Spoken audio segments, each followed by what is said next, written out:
जनप्रतिनिधि जो है वो भी सुरक्षित नहीं है इस प्रदेश में। आज उनको भी थ्रेट किया जाता है। आज जिसको मर्जी टेलीफोन कर दे। सरकार अब तक जिन एमएलए को थ्रेट किया, जिन लोगों ने थ्रेट किया, उन तक आज तक नहीं पहुंच पाई। उन तक पहुंचने की बजाय केवल अखबार में बयान देती है कि हम जो है एमएलए को सुरक्षा मुहैया कराएंगे। आप एमएलए को सुरक्षा मुहैया करा दोगे, आम जनमानस की सुरक्षा कौन करेगा? जब तक आम आदमी की सुरक्षा नहीं होगी तब तक ये मान के चलो प्रदेश के अंदर मुख्यमंत्री क्या कहे, उनके मिनिस्टर क्या कहे, लोगों में सरकार के प्रति गुस्सा बढ़ता जाएगा। सर गठबंधन की सरकार, गठबंधन नहीं है, ठगबंधन है, लुटेरों का गिरोह है। ये तो लगातार प्रदेश को लूट रहे हैं। सरकार तो होती तो फिर मान के चलो आज जो सरकारी पैसा है उसका दुरुपयोग नहीं होता। आज फिर हर चीज़ में कमीशन तय नहीं होते। सरकार थी चौधरी ओम प्रकाश चौटाला जी की सरकार, आपके द्वार आया करती थी, अधिकारियों के पास हर आदमी जाया करता था, बिना एक पैसा दिए बिना हर व्यक्ति की जो समस्या थी उसका समाधान होता था। घटना कौन जिम्मेवार समझते हैं? जो नू में घटना सरकार जिम्मेवार है। सरकार की बेकायदगी की वजह से ही। आप मुझे एक चीज बताओ, आपके यहाँ पे अगर कोई माफिया खड़ा होगा, आपका पुलिस विभाग क्या उस माफिया को चलने देगा? कोई भी काम जो भी होगा वो सरकार के संरक्षण में होगा।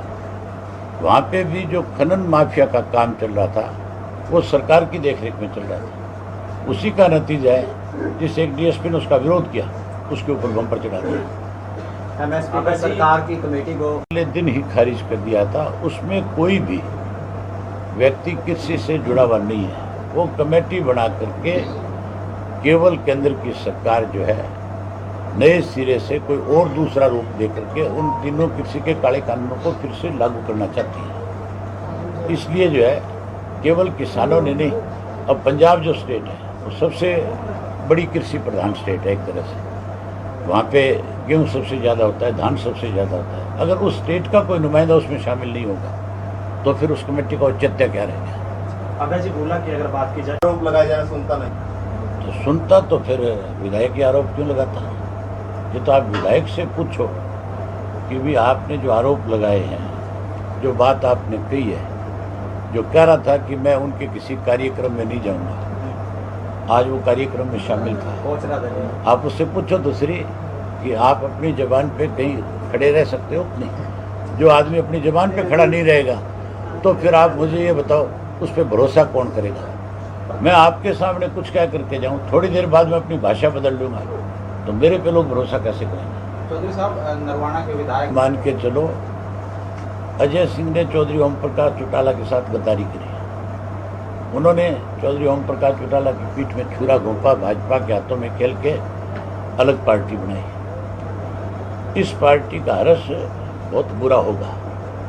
जो लोग अपनों के साथ गद्दारी करें ना, उनको लोग फिर सबक सिखाते हैं समय आने पर। अब समय आ गया। जो हमें ये कहते थे कि एक वक्त ऐसा आएगा कि लोग जिक्र करेंगे, एक थी Indian national Lokdal party. Indian national Lokdal party का तो जमावड़ा अंदर जा करके देख लें, ये तो फिर दोबारा उसी जगह पे आकर के खड़ी होगी। लेकिन हमें जो ये कहते थे उनका बिखराव आप देख लो कितना बड़ा है। समय आएगा, मैं आपसे मिलूंगा। एक दिन ऐसा भी होगा जिस दिन दुष्यंत अपने बाप को छोड़ करके अलग हो जाएगा। अबे जी सर, इस बात से अंदाजा लगा लो कि सरकार नहीं है। अगर सरकार होती तो गरीब का बच्चा कम पैसे दे करके या मुफ्त में जा करके प्राइमरी स्कूल में, गांव के स्कूल में अच्छी एजुकेशन लेता। अच्छी एजुकेशन देने की बजाय प्राइवेट स्कूल के लोगों से पैसा कलेक्ट करके सरकार उसको फायदा पहुंचा रही है। हर जगह माफिया है। एजुकेशन का भी एक माफिया बना दिया इन्होंने। कोई डिपार्टमेंट ऐसा नहीं छोड़ा जिसके अंदर माफिया खड़ा नहीं कर दिया। पंचायत चुनाव परिषद का चुनाव सिंबल पे लड़ेंगे और हम चुनौती देते हैं भाजपा, जजपा और कांग्रेस को कि वो भी सिंबल पे लड़े ताकि लोग फैसला कर दें कि अगली सरकार किसकी बनेगी। आने वाले समय में इंडियन नेशनल लोकदल पार्टी को सत्ता सौंपना चाहते हैं। मुख्यमंत्री सुशासन की दुहाई देते नहीं थकते, क्या मानते हैं कि पूरे प्रदेश में सुशासन है? आप सब हम इस बात को देखते हो रोजाना। आपके कैथल जिले से इन चीज़ों की सबसे पहले शुरुआत हुई थी। कांग्रेस के राज के अंदर कैथल के अंदर लोगों से जो बदमाश किस्म के लोग थे, जिनको कांग्रेस के लोग संरक्षण देते थे, वो यहाँ पे लोगों को टेलीफोन करके फिरौतियाँ मांगते थे, और जिस किसी ने फिरौती नहीं दी उन लोगों को उन्होंने मौत के घाट भी उतारा। उनके खिलाफ कार्रवाई नहीं हुई, उनको सरकार का संरक्षण मिला। उसका नतीजा ये निकला कि आहिस्ता आहिस्ता ये चीज़ बढ़ती चली गई। आज इस मुकाम पे पहुंच गई कि आज तो जनप्रतिनिधि जो है वो भी सुरक्षित नहीं है इस प्रदेश में। आज उनको भी थ्रेट किया जाता है।